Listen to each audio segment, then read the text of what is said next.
Welcome to Every LA Talks with Los Angeles real estate agent Matthias Baker Mazzucci. All right, let's talk about the most common mistakes in a 1031 exchange. What are those, Ashley?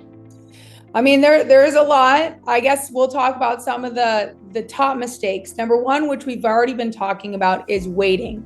Right. You do not want to wait. You want to be prepared.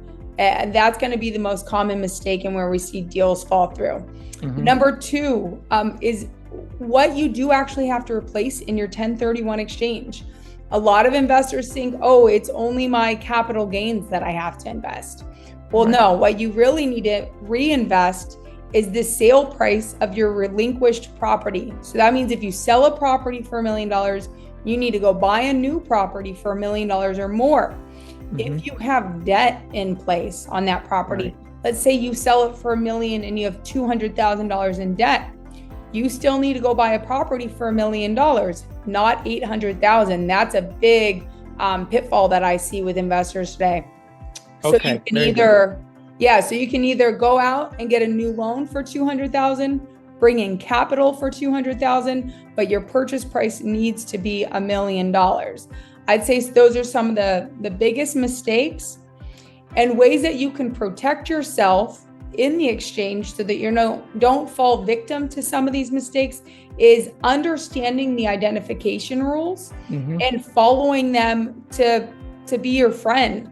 So you can, there's a few different ways you can ID. One is the 3 property rule. So you can identify any 3 properties, any value. That's probably the most common used.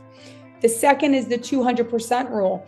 That means you can identify up to 200% of your sold property. So if you sell a property for $1 million, you can identify up to $2 million. The third is called the 95% rule. It means you can identify anything, whatever you want, whatever price, but you have to buy 95% of it. 15 years, I've never seen an investor use that rule. So really it's the first 2. You do not want to just identify one property. Have those backups in place. So those are probably the biggest mistakes I've seen in an exchange.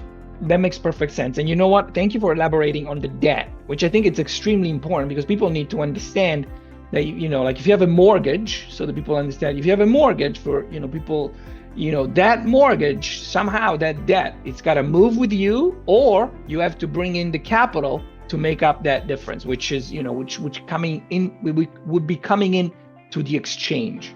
So that's important to know. Yeah. All right. And if I can leave a little cliffhanger here, DSTs are a great way to replace debt. If you don't want to get a loan today, it's fun to learn about and see how that could be a tool for you in an exchange. Absolutely. Very good. And yes, we'll be talking more about exactly how to replace debt using DST. So avoid rookie mistakes, schedule a quick strategy call with us, and you'll get it right the first time. Thank you for watching. We'll see you in the next video. Thank you for watching. To find out more, visit everyla.com.